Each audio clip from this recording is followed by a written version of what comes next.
Hey everyone, I'm gonna show you how I made this streamer keychain using Italian Butero leather and blue Japanese Vinimo thread. Um, this is for one of my dear friends who recently passed away from COVID, and we're trying to raise some money by selling these when people make donations. Right, so just start. This is done using CAD software. Here's we design we make all the design, and we do all the cutouts and all the holes, and we put that into a 2D file. Right, and that 2D file contains basically the flat pattern, and we save it as a DXF. So when we save it as a DXF, we open it into RDWorks, which is my software for my laser, and we put the text, and we make multiple copies. So we can cut multiple ones at the same time, and we send it over to the laser. So let's just hop over to the laser. So right now, this is my 55 watts laser machine. I have a piece of orange Italian Butero leather loaded into the platform, being held by magnets.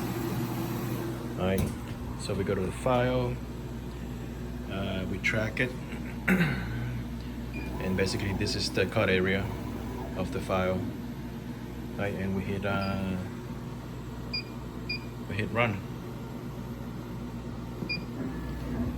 and basically what it's gonna do is it's gonna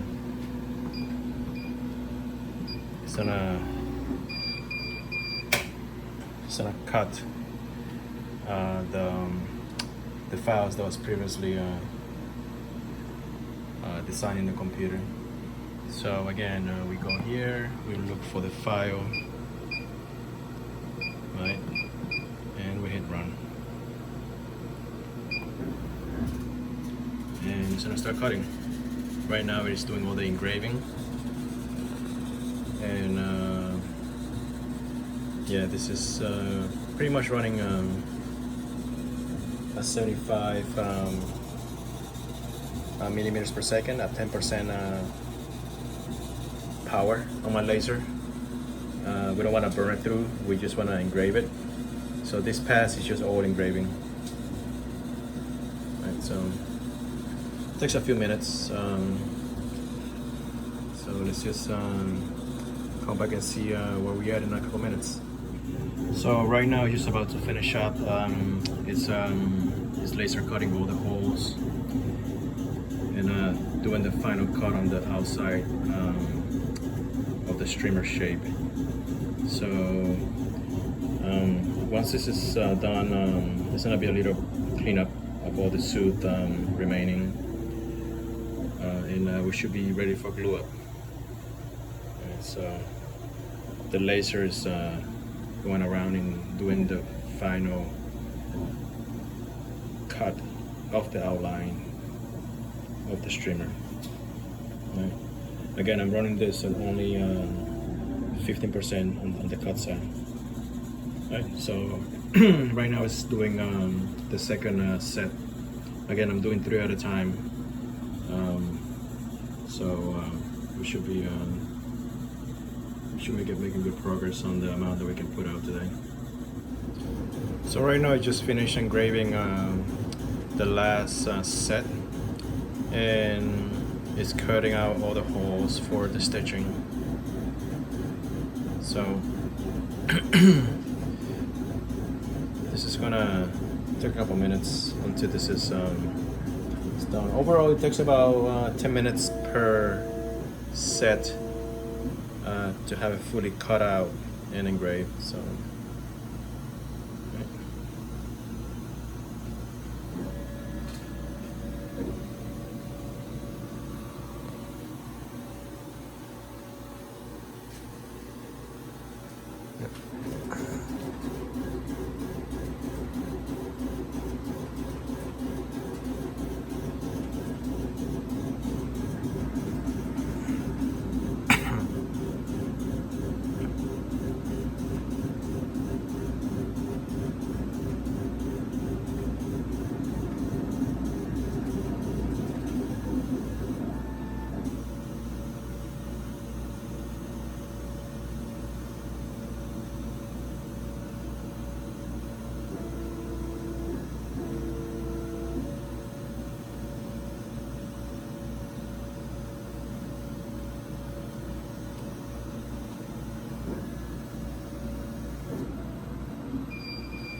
Alright, so we just finished cutting, and we just gotta do a little bit of cleanup. I have a little brush here that I use to brush all the soot out from the burning of the laser.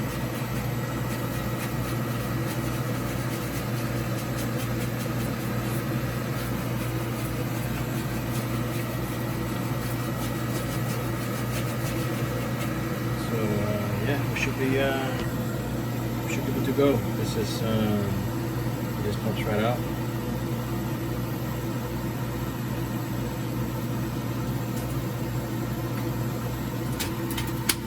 Shakes all the dust out. Yeah. Let's hop over to the table and do some gluing and stitching.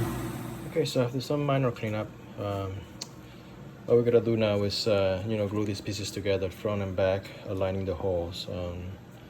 For that, I'm using 2 pieces of wood and a 15-pound free weight to get proper compression. So let's just apply some glue and glue these 2 pieces together. All right, so after all the glue is dry and everything is pretty much glued up, all 3 of them. What I like to do is, knock down the laser cutting part of this, which is the soot and all the black spot with sandpaper, so all the black burning parts are gone. And what I like to do is, for those of you who are into leatherworking, this is edge beveler, and just takes the sharpness off the edges. So what I like to do is just go around and knock down the sharpness of the edges with the edge beveler. I think this is a number 1 edge beveler. So what it does is basically remove I would say like the burrs of the leather as a result of the cutting. And what it does is just makes it super smooth and super rounded off for burnishing. So we do one side and we do the other side.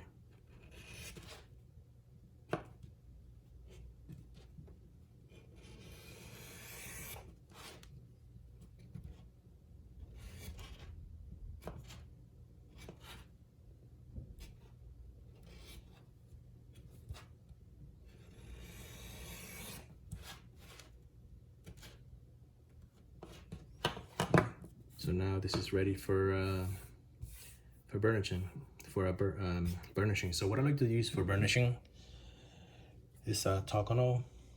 This is a Japanese product. Basically what it does is just seals the edges and it gives it a nice shine using a burnishing tool like this. So I have some in the bottle here. So what I like to do is just apply a line of Takono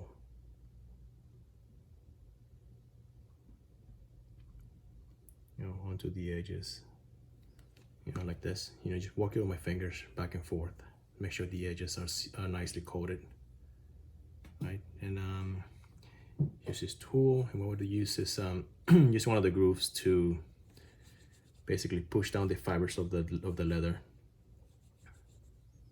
like this.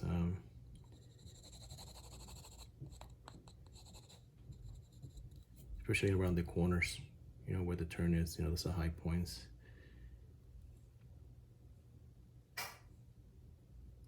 And what I like to do is finish it with a burlap bag or a cotton bag.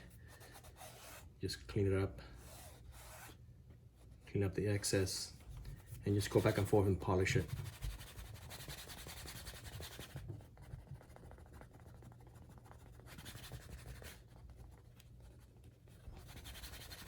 So it gives you a nice shine and a sealed edge versus a raw edge. All right, so we're gonna wrap this up around and go to stitching. All right, so after everything is burnished, and the next step is to stitch it up by hand. So what I do is I put it onto my stitching horse, and it just makes it easier. having this tool.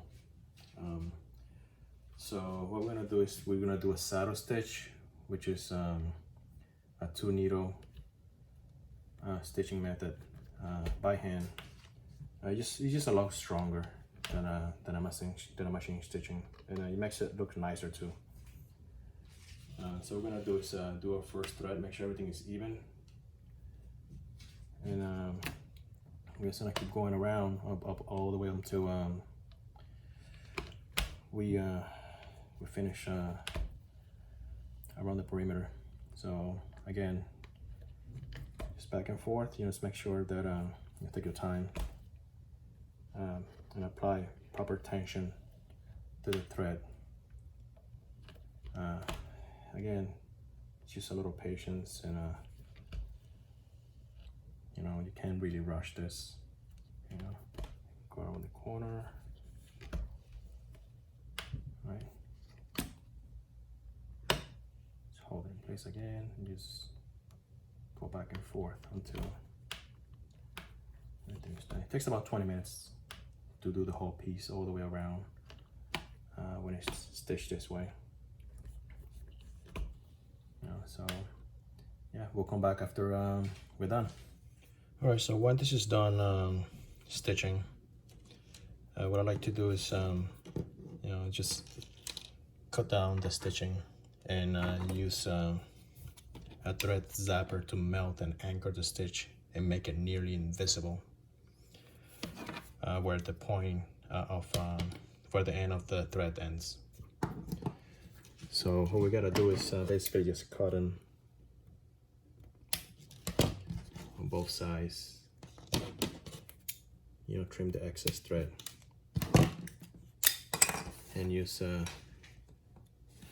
thread zapper to melt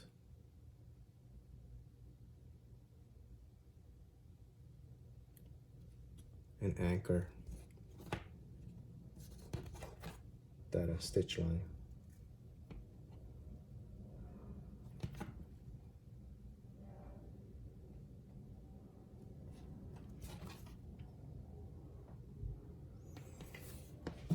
So by doing that, it makes the end point nearly invisible and it's secure, so after that's done, what I like to do is put a loop at the end. But before I do this, in case anybody wants to put a chain or something metal that is abrasive, even though the leather is really strong, it's not gonna tear or pull apart, especially at the attachment point. What I like to do is add a stainless steel eyelet to the end of the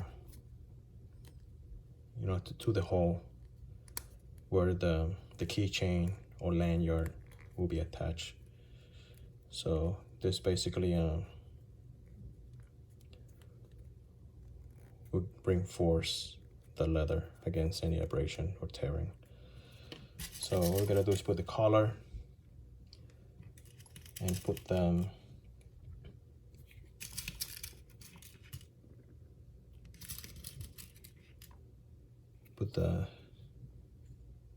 ring on top and put the setting tool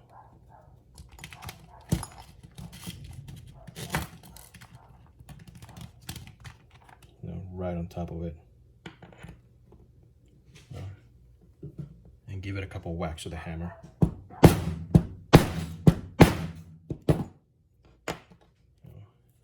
And there it is. It's fully secure. It won't come apart. And that's the final product.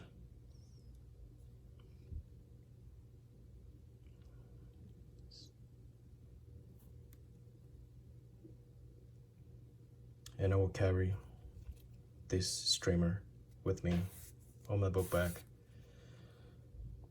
every day of my life for as long as I work in aviation. We miss you, Richard. I love you.